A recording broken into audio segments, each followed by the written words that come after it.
Chapter 2. The Wheel.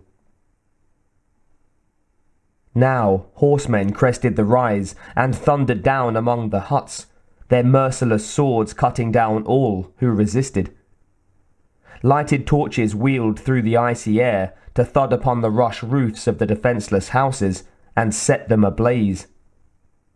Thus were flushed out into the open all who had taken refuge within their homes.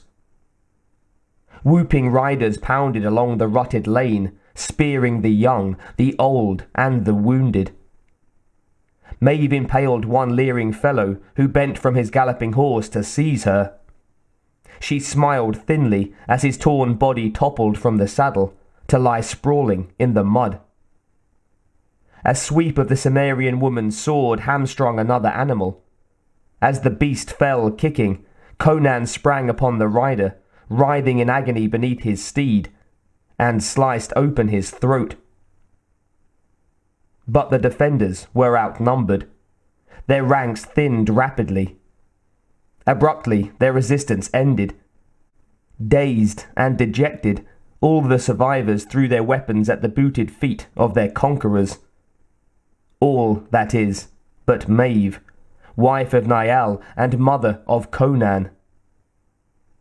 Eyes ablaze in a face drained of colour, she leaned on the pommel of her broadsword, stunned and struggling for breath, while her son stood beside her, his small knife held at the ready.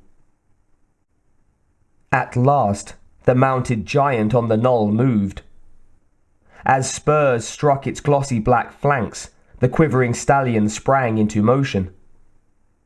With a measured control more terrible to witness than the careless speed of fury, the commander of the marauders picked his way down the slope and along the ruts of trampled snow stained with the blood of the dead or dying. Although his features were masked by his horned iron helm, to those who watched he stood against the morning sky, a veritable demon king, borne on a steed that seemed no earthly horse, but a creature from the very depths of hell. When the grim apparition passed them, the Vanir raiders bowed and gave voice to an orchestrated chant. "Hail to Commander Rexor! Hail to Rexor! And to Doom! Doom! Thulsa Doom!" Their leader turned off the road and, for a moment, vanished from sight behind the soot-blackened wall of a burned-out hut. As if a cloud had lifted, the Vanir brightened and drifted nearer to the lone woman who, with her man-child, stood defiant still. Jeering with coarse ribaldry and obscene suggestions, two of the raiders reached playful spears towards the breast of the half-naked woman. Maeve batted aside one weapon with the flat of her sword, and the Van dodged backwards, laughing. But his comrade was less fortunate. Swinging her long blade above her head, Maeve caught her tormentor across the back of his hand and inflicted a deep cut. As the man leaped aside, his spear fell from a hand that hung as limp as a dead thing. Cursing and baring his teeth in a snarl, he reached for his sword with his uninjured hand. Just then, the fur-cloaked figure of the commander, grim as death, emerged from the shadow of the hut. Not a word was spoken, but the wounded man wilted and withdrew. In response to a signal, another soldier sprang forward to grasp the bridle of the warhorse, while his master swung to the ground. With an imperious gesture, Rexor pointed back along the rutted roadway on which lay the smith, his inert hand a finger's length away from the weapon that was his final masterpiece. Eager to do the huge man's bidding, another foot soldier sped between the two rows of smouldering huts to the place where Niall the smith had made his stand. Lifting the blade, which no man could have wrested from Niall's living grip, he hastened to bring it to his leader. Maeve watched the man's approach through slitted ice-blue eyes. Conan stared in fearful fascination for it was borne in upon him with hideous certainty that his father lived no more. When Rexor received the weapon, he raised it to study its splendid craftsmanship in the sun's slanting rays. As the metal, uplifted, shimmered in the brighter light, Conan in vain fought back the sobs that choked him. His mother touched his shoulder. A soldier laughed. A shudder suddenly erased the grins from the faces of those still ringed around the embattled pair. Conan looked up, as high against the rising sun a standard, set upon an ebon pole, came slowly into view. Suspended from a wooden frame adorned with the horns of beasts, the rich fabric of the standard hung immobile in the air. Embroidered on the cloth, the boy saw once more the symbol that would long haunt his dreams. The ominous, emblazoned symbol of writhing serpents upholding the orb of a sable sun. A grisly fringe of scalps dangled from the frame, and gaunt skulls grinned mockingly from the spikes that adorned the upper reaches of the structure. Even Rexor bowed his head as that hideous standard entrapped the eastern light, and was incarnadined thereby. Conan recoiled when he saw the bearer of the banner, a deformed thing, more beast than man, despite his iron helm and armoured leather garments. The pride with which he raised aloft his fear-inspiring device declared his lack of all humanity. Behind this misshapen offspring of the devil rode a magnificent figure, resplendent in armour of overlapping leaves, gleaming like the scales of a serpent in the opalescent light. A bejewelled helmet clung to his head and covered his nose and cheekbones, so that only his eyes, flaming with unholy fires, were visible. The steed he rode was very like its master, lean, graceful, and aglitter with jewelled trappings. Its eyes, too, burned with the light of living coals. On such a steed, thought Conan, might devils from the nether parts of hell come howling up to ravage the green hills of earth. As the great beast paced the blood-stained snow, under the gloved guidance of its rider, all the Vanir bowed low, repeating one word like an incantation. Doom! Doom! Doom!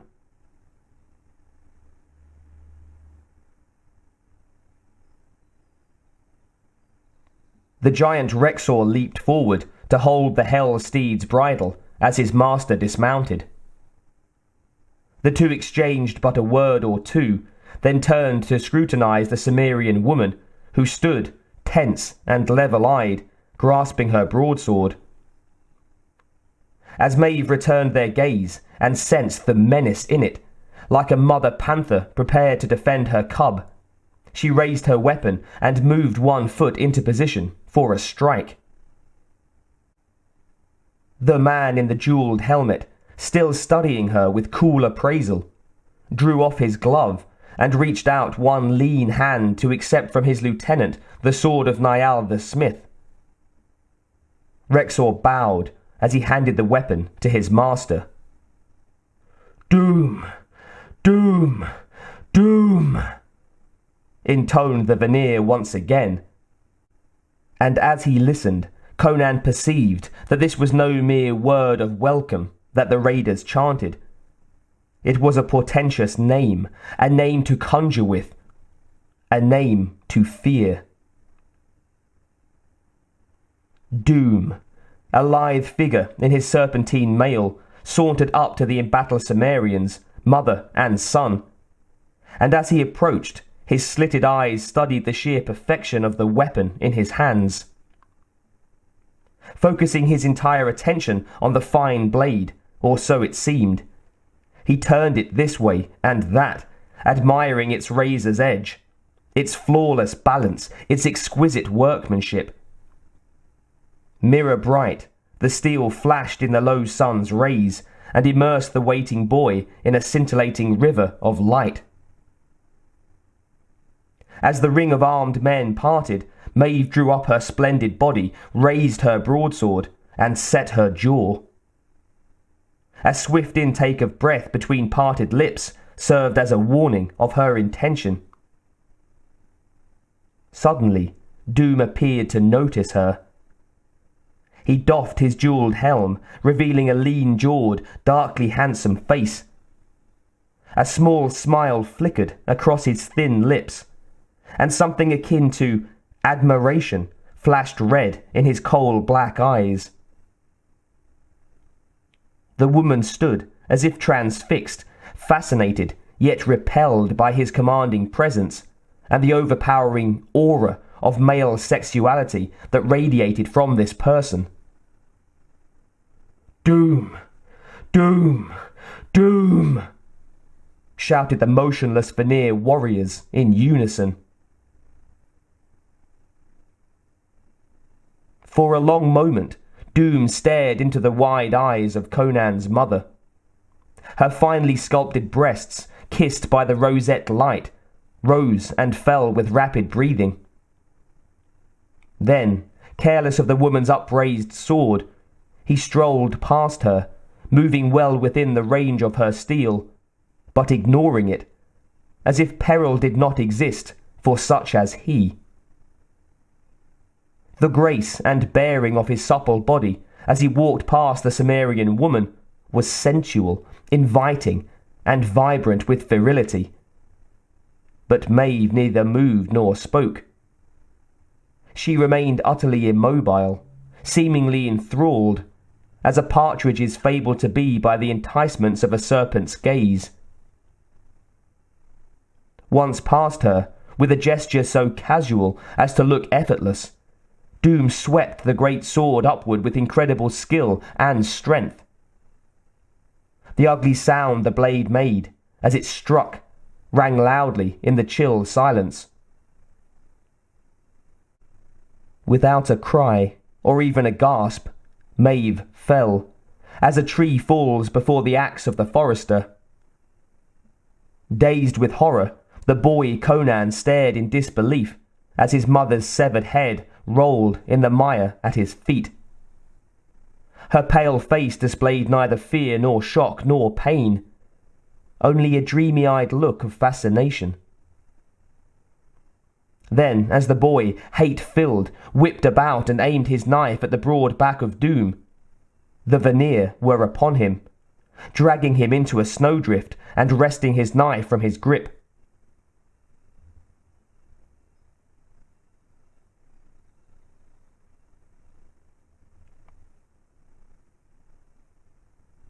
As the day faded, a weary column of captives, chained to one another, trudged across an endless expanse of pristine snow, shadowed by pines. The bedraggled line, a sad remnant of what had been a close-knit Cimmerian clan, were the sole survivors of the dawn raid on their village. Old men, women, and children, the ill-clad and the injured, slipped and slid their way over the ice-coated snows and rocky outcrops into slavery. Far behind the captives, smoke still stained the sky. Having plundered the village, seizing weapons and food and furs and hides, the Vanir had put all the buildings to the torch. Even the hot coals and ashes had been trampled under the horses' hooves to scatter them, so that when spring thawed the earth and new grass sprang up, there would exist no evidence that there had ever been a dwelling place here of men. The boy Conan staggered along, bent beneath the weight of his chain and chilled by the upland winds and the iron collar that clutched at his throat. He moved slowly, his mind a turmoil of half-memories and uncomprehending dread. He had witnessed too much bloodshed for his youthful reason to absorb. Despite his pounding heart, he felt nothing, his emotions numbed by the living nightmare of the day's events. That endless journey into Vanaheim would ever after remain a dreamlike horror in Conan's memory, a blurred montage of startling images. Fur-clad riders whirling past the bowed, staggering line of captives, scattering snow. The grisly standard uplifted against the sky, flaunting its emblem of tangled serpents and a black sun. An old man, unable to walk further, unchained from the line and speared with uncaring savagery. Small red footprints left on the ice by the torn feet of barefoot children. The cold winds in the mountain passes. Weariness and despair. Conan never noticed when the giant Rexor and his mysterious master, Doom, parted company with the Vanir raiders. But there came a time when he realized that the two were no longer with the party, for suddenly the air seemed fresher and the sunlight brighter. Vaguely the boy wondered why those two dark, towering men, who so obviously were not men of Vanaheim, had led the attack on his village. When he dared to whisper the question to another captive, the man murmured, "I know not, boy. The Vanir doubtless paid well for the dark men's services, but I did not see the money pass." The captives and their captors journeyed northward, winding a tortuous path through the broken hills of northern Samaria. Gaunt crags of naked rock thrust through their mantles of wind-piled snow, and the saw-toothed range of the Iglothians loomed before them like a row of white-robed giants against the sapphire skies. In the pass, a late snow flurry whirled around the ill-clad slaves, stinging their eyes with bitter kisses. Then the feet of the children, chilled to insensibility, no longer felt the bite of rocks against the half-frozen flesh. Snow persisted as the Cimmerians crossed the mountains into Vanaheim, the realm of their enemies. The horsemen and their hounds were forced to range far afield to hunt game. Streams, fed by the melting snow in the sheltered places, cut deep runnels in the lingering snowdrifts and supplied crystal-cold water to the captives' camping sites. Thus, they survived. At last, they began to descend the far side of the mountain range.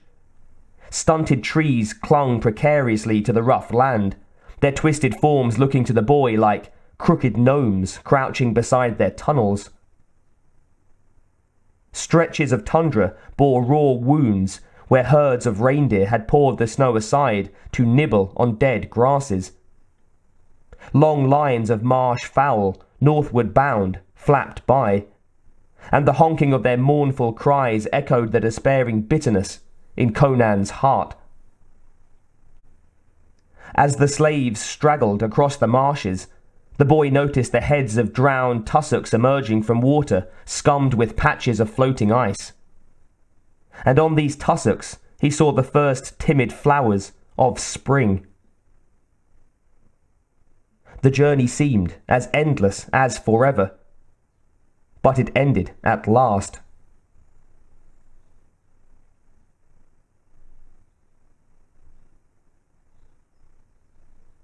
One dusk, as the setting sun shot blood-red darts into the mist-veiled bosom of the land, Conan and the other captives were herded through the palisaded gateway of a Vanir town. A sizable community, which they later came to know as Thrudvang.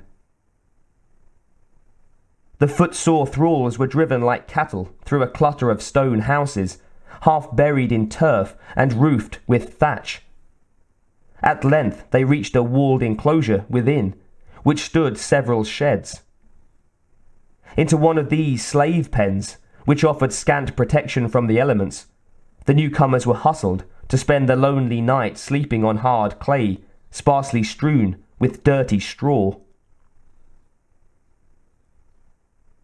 At dawn, after receiving a small ration of bread and thin soup the stronger and healthier among them, were chained by rusty manacles to a massive wheel, whose spokes were stout logs, polished smooth by the pressure of human hands. This wheel turned one enormous millstone upon another, grinding grain to powder beneath its ponderous weight. To this wheel of pain, as the slaves came to call it, Conan was chained beside other ragged, dull-eyed youths and men from lands unknown or rarely mentioned in Samaria. As for the captive women and girl children of his village, they were led away to face a different, perhaps even uglier fate. Conan never heard of them again.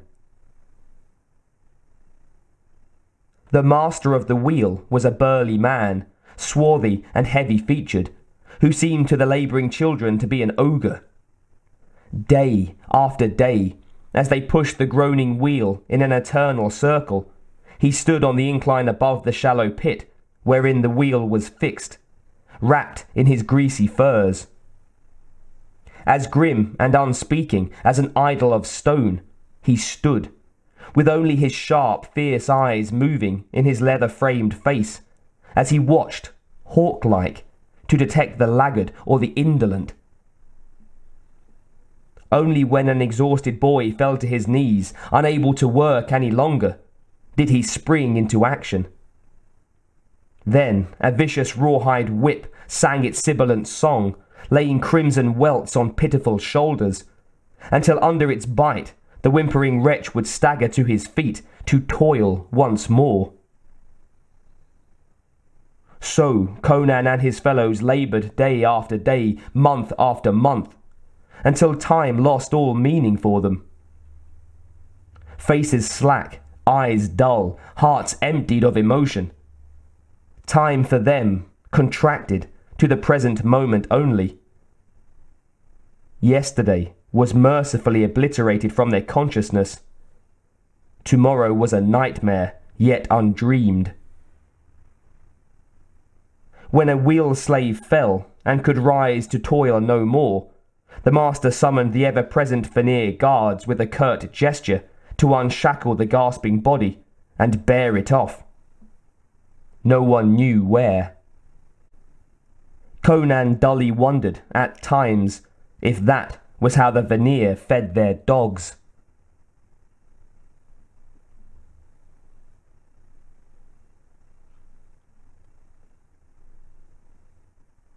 The seasons changed, months stumbled into years. Wheel slaves died, only to be replaced by other slaves, reaved by the veneer raiders. Some of the new captives were youths and men of Sumerian stock. Others were golden-haired boys from Asgard. A few were gaunt Hyperboreans, with limp, flaxen locks, and, it was said, a knowledge of sorcery. Not that it seemed to do them any good. For all, life became a dreary endurance of days and grinding toil, and nights of death-like slumber. Hope died like a candle in the wind. Despair dulled Conan's senses until they became indifferent to discomfort. True, he and his fellows did receive some care, lest they become useless as draft animals. They had good food, a small fire in their quarters during winter storms, and a supply of cast-off clothing too ragged to be worth the mending. But that was all. Ever there was the groaning wheel of pain, ever the pitiless blue sky above, ever the frozen slush of winter or the cracked, dry mud of summer beneath their feet, and ever the clank of the chain that bound them to the wheel. Once, and only once, Conan wept, and it was but a single tear that trickled down his dirty cheek to freeze like a gemstone in the frigid wind. For a moment the boy slumped against the wheel spoke, slick from the pressure of his sweaty palms, and prayed for an end to the unending torture, even if the end was death. but the moment passed. He shook his unshorn black mane and dashed the tear away. There is in every heart a threshold, a point beyond which hopelessness and resignation cannot penetrate, a moment in which life and death are equal forces. At this moment, a new kind of courage is born within the heart of even the dreariest slave. The emotion that took possession of Conan's heart as he brushed away that tear was rage. Hot and unforgiving rage. His lips drew back from his strong teeth in a savage snarl. Wordlessly, the young Cimmerian made a vow to his indifferent northern gods. Never again, he promised, shall gods or men or devils wring from my eyes a single tear. And he made another vow in the silence of his heart. Men shall die for this. Then, with all his strength, he leaned against the spoke of the wheel of pain. The wheel groaned and creaked as it began again its endless circuit.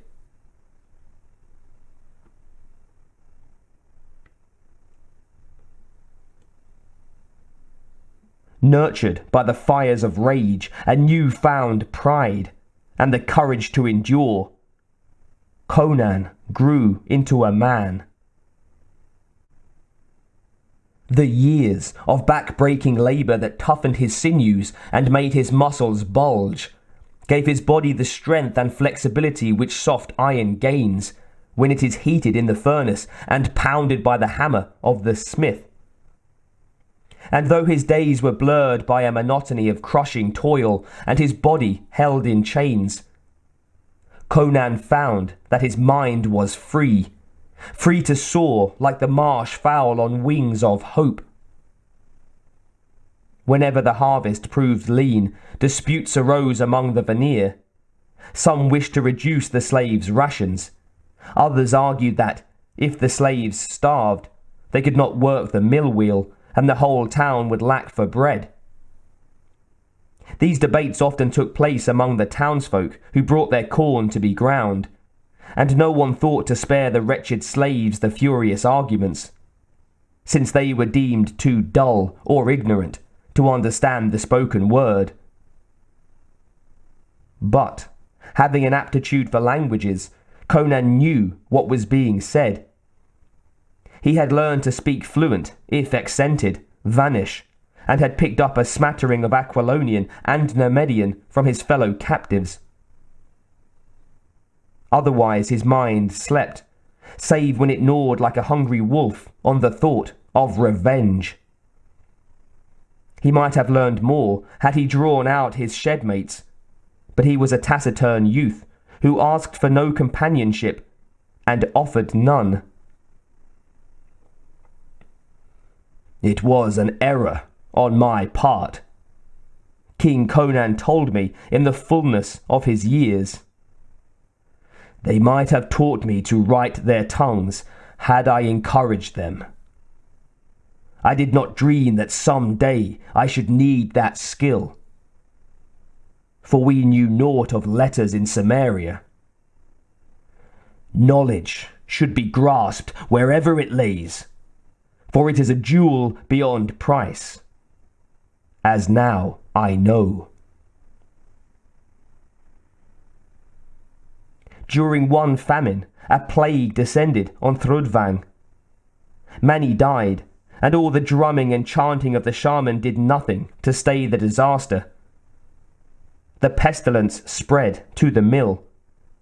Underfed and overworked, the slaves proved an easy prey.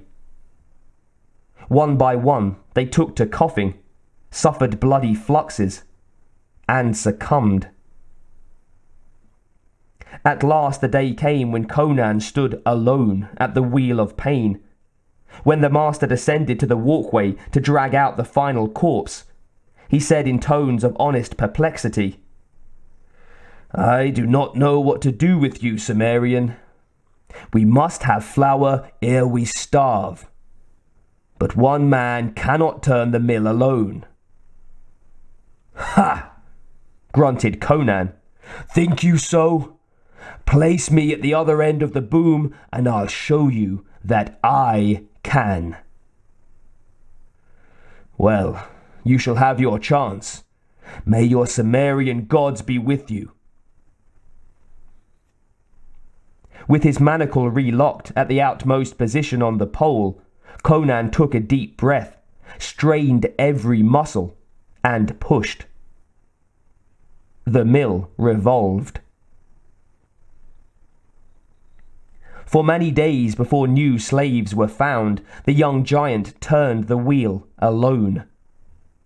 Vanir from surrounding villages, bringing their meagre supplies of grain to be milled, marveled at the sight.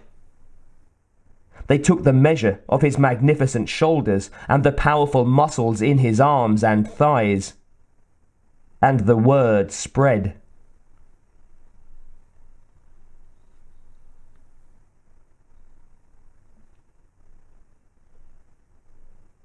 One day there came a break in the endless drudgery, and a visitor. Labouring at the wheel, Conan glimpsed the master in earnest conversation with a mounted stranger, whose 5 attendants, with due decorum, sat their shaggy ponies at the far side of the mill enclosure. While the master of the wheel was dark-complected, the newcomer represented a different breed of humanity, one the young Cimmerian had never seen before. The horseman appeared squat and bow-legged, as from a lifetime spent with legs clamped about the barrel of his steed.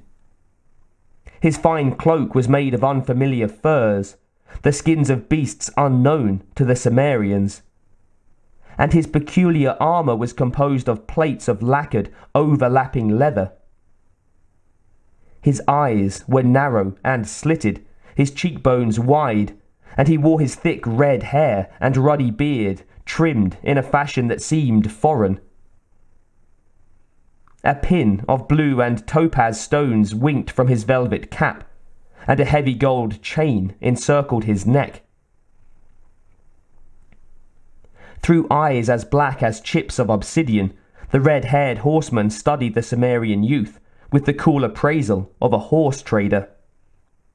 As Conan, still pushing the wheel, watched indifferently, the man nodded in apparent satisfaction, dug one gloved hand into his girdle, and withdrew several small flat squares of gold. These he handed to the master of the wheel, then kneed his mount forward to the edge of the millworks. The master hurried down the ramp to stop the mill. Conan stood, docile and unresisting, as his manacle was unlocked, and a heavy wooden collar was fitted around his neck.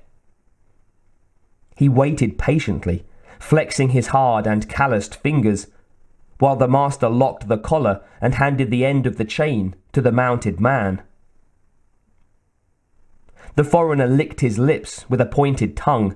Then, speaking Vanish in hard gutturals, he said, "I am Togrul. I own you now. You come." For emphasis, he tugged on the chain as one tugs on a dog's leash. Conan stumbled forward. Recovering his balance, he looked up to find the man grinning down at him. Resentment flared in the Cimmerian's sullen eyes. A growl rumbled deep in his chest. With a burst of rage, he snatched a link and jerked it back, tearing the chain from Togrul's grasp. For a moment, Conan stood free, legs apart, shoulders arched, eyes blazing, as the hot breath of freedom awoke wild memories in his barbaric heart. Surprise immobilized the others. Then sharp steel rasped against leather as the wheelmaster and Togrul's men-at-arms rushed to encircle the recalcitrant slave. Conan's eyes glowed a volcanic blue as he glared at the ring of naked blades. Then he glanced at the wheel of pain, at the pole polished from its long contact with his sweaty palms, at the empty manacle that had bound his wrist in servitude. Whatever might lie ahead in the womb of time, at least he was free of the wheel. The fires of wrath faded from his eyes. He took a deep breath. Then silently he picked up the chain and handed the end to his new master. The horseman grinned. "The animal has spirit," he grunted. "He will make a rare spectacle in the pit."